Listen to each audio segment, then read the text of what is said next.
Hey friends, welcome back to the channel. I'm Lisa, and in today's video, we are going to talk about how to eliminate stress when homeschooling, especially a teenager. So if you are looking for ways to eliminate stress in your homeschool, keep on watching. Today's video is sponsored by Teaching Textbooks. More on them later. Hi friends, it's Lisa. Welcome back to the channel. So today we're going to talk about stress, right? Eliminating stress. And I guess I shouldn't say so much eliminating as to lessening the stress, because it's very hard to eliminate every piece of stressfulness in your day, right? It's hard to eliminate all of the stress and all of the chaos, but if we can manage and control the stress to where it's at a minimum, we're helping ourselves out so much if we can just lessen the amount of stress that is impacting us in our homes and in our homeschool. So yesterday I was mopping my kitchen floor, and I was mopping the breakfast nook area right in front of the pantry, and my 6-year-old Jace, he walked into the kitchen and opened the pantry door right as I was mopping in front of the door, okay? And so immediately, you know, I'm in busy mode, I'm in work mode, I am focused on what I'm doing. I said, can you move? Or I think I said, can you move? Or I said, hey, watch out, or something like that. I said one of those. And so after I told him that, he moved, and then he tapped me on the shoulder, like so gentle, so sweet. He just like tapped me, and he said, Mom? And I said, yes. And he said, you told me to move, but I thought we were supposed to say, excuse me. Now, this could have gone one or two ways. And so I immediately said, you're right, I'm sorry.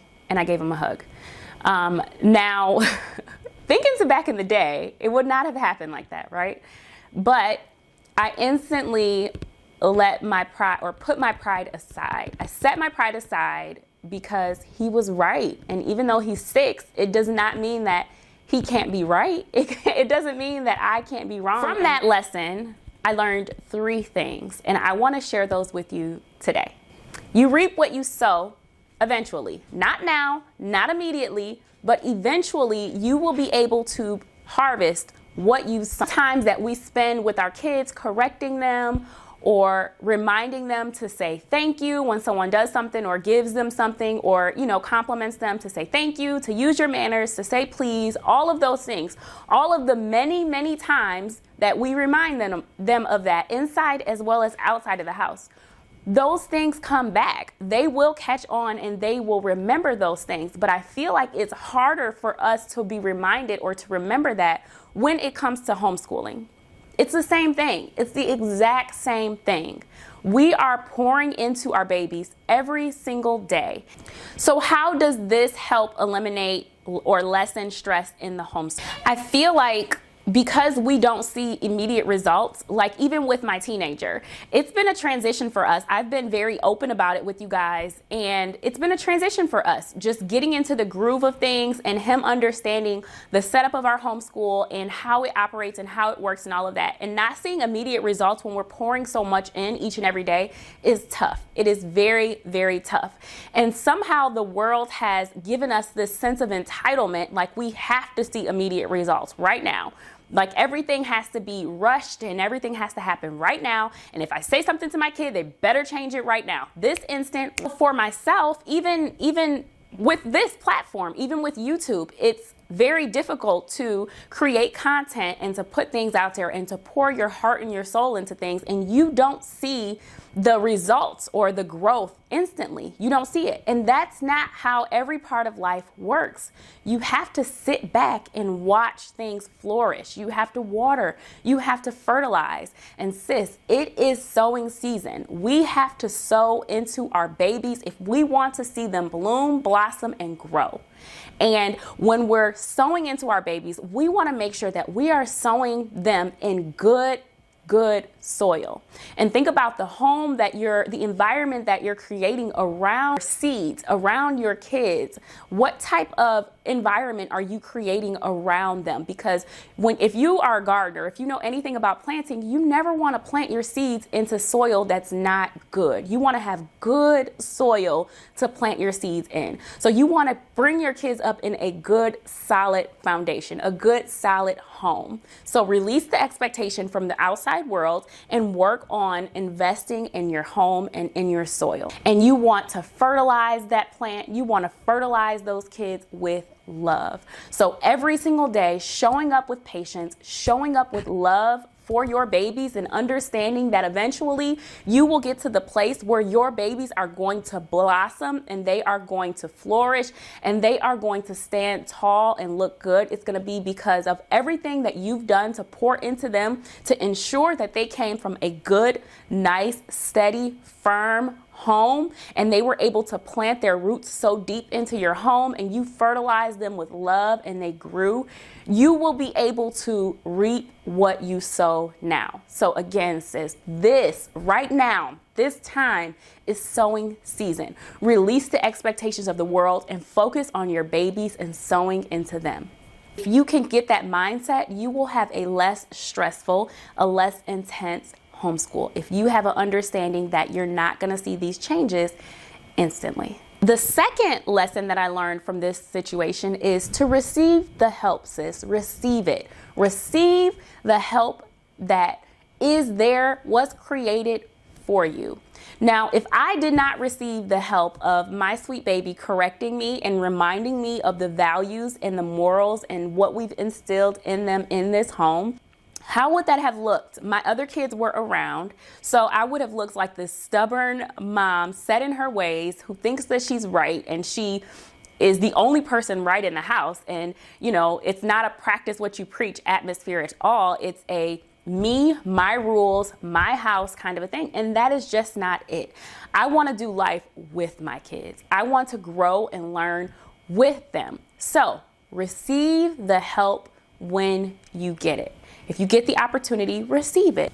If it's going to help us, if we're going to benefit, if it's healthy for us, receive the help. Now, I know that I could have taken this as a, you don't tell me what to do, or who are you talking to? I could have done that, and that would have changed the trajectory of my entire day. Just with that small little, like, who are you talking to? Because I can do it. Trust me, I have the attitude for it, but it's not necessary. So for those of you who don't know, my husband and I have 3 kids. We have a preschooler, a kindergartner, and an 8th grader, okay? So we are homeschooling multiple kids at one time, at different seasons, at different stages, and it gets tough, okay? It gets hard. And so a couple years ago, I was reached out to by a couple of companies who offered online curriculum. And to be honest with you guys, it took me a long time to accept the offer because I'm like, if I take on an online curriculum, I feel like I'm cheating homeschool. I feel like I'm not doing my job as a mom. And I feel like that is something that is always in my right here on my brain. It's like, am I doing enough? Is this enough? Am I failing my kids? Even I've been homeschooling now, going on my 5th year. So even myself, I feel that. So you're not alone if you're feeling that, where you're like, am I doing enough for my kids? Are they really learning? And so whenever these companies reached out to me, I had to receive the help to see this is an opportunity, something that could change my days drastically, because I was in high school over a decade ago, okay? My son is doing high school math. My fear was I was not good in math. It just wasn't my thing. And I'm still not great at math. I can do the basics. I can get you through the basics. But when it comes to like in-depth things like algebra and geometry and all of the geometries, it's just not, I'm not the person for you. And so I knew that I would need some help. It was a foreign language and it was a math program. And so this portion of today's video is actually sponsored by Teaching Textbooks. I want to say thank you so much to Teaching Textbooks for partnering with me on today's video. You guys, they changed my entire homeschool days, okay? This program changed so much for me and so much for my teenager because I was nervous, okay? I was nervous. I didn't know how this was going to end. I would hear from people like, how are you going to teach math at this level? Or how are you going to do that? And I'm like, I don't know. I just know that I want my kid home. I know that I want him home, and I feel like he He was advanced in math, and I felt like he wasn't getting what he could have been getting. I wasn't being pushed to his limits. We definitely knew that. So what is Teaching Textbook? So Teaching Textbook 4.0 is what we utilize, and it's an app that you can download on any device. Even on my phone, I have the app on my phone. So you can download it on any device, and your student, your child can complete their work. Students would complete the work either on the computer, like they have a scratch pad, or you can just use a scratch piece of paper, which is what Kameron does. He uses a scratch piece of paper, and then he goes in and he enters his answers. So they have lessons that you do online. They have a video for every problem. So if your child or your student is struggling, they can watch the video, and that way you can really kind of remove yourself from the whole learning atmosphere, because they have everything they need to complete their work. So it gives them a bit of independence, which is huge in homeschool. The key to homeschooling multiple kids at once is to give them independent work, to give them the autonomy to work independently, because when they get to college and high school, they have to work independently. They have to be able to do that. So giving them pockets of time where they can work by themselves so that you can go and get other things done or work with other kids. And that alone relieves so much stress it relieved from me. There is a parent portal, and then there's a student portal. In the parent portal, you can go in, you can see their grades, you can change grades. If they need to redo a problem, you can do that. It gives the kids their grade immediately. So once they answer the problem, they know if they got it right or they got it wrong. They get to see their percentage at all times, their cumulative grade for the course. You get an email every single day. So I get an email every day to tell me what my kid has completed and what their grade is in the course. And I love it, okay? It has helped me so much, because if you have a teenager, you know the struggle. And so Cam knows his expectation. He knows how many lessons he needs to get completed in a day, and he just gets it done. He just gets it done. It's a check off the list, and it's a hands-off approach for me. I can be as involved or uninvolved as I want to. And honestly, I chose to allow him to learn math and to do his thing, and I check in from time to time to make sure that we are still on target and still on track. If I feel like he got too many wrong, I can give him do for homework assignment, I can say, all the ones that you got wrong, that's your homework assignment. If I choose to, it's up to you. So this is a way that I have lessened the stress in our classroom. I think you're gonna enjoy it. If you have not tried it before, I will have a link in the description box for you to give this a try if you want to. You can just try it out for free. Thank you so much to Teaching Textbook for sponsoring this portion of today's video. Now, the last thing that I feel like is huge and helps with relieving some of the stress, taking away some of the stress in homeschooling, is by slowing down. Slow down, friends. In every way and fashion, slow down. First of all, this thing called life, it's not a race. So whenever I think about me mopping the floor and trying to just hurry up and get it done, I was trying to check something off of my list.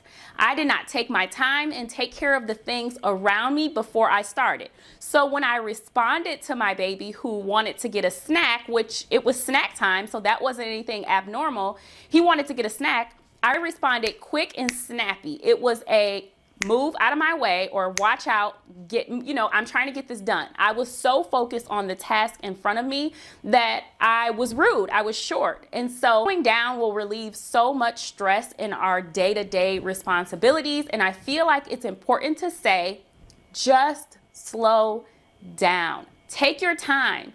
There is no rush. I said this before. There is no rush to ending your day. There is no rush to ending a curriculum or finishing a curriculum. You're not in competition with anyone. Slow down. Allow your family time to enjoy you, and you enjoy them. Enjoy the moment. So what could I have done differently? I could have better prepared. I could have slowed down, and instead of trying to rush and get my mopping done in a short period of time, I could have just gotten them a snack, and then I could have enjoyed mopping the floor. That small moment could have really impacted his day negatively.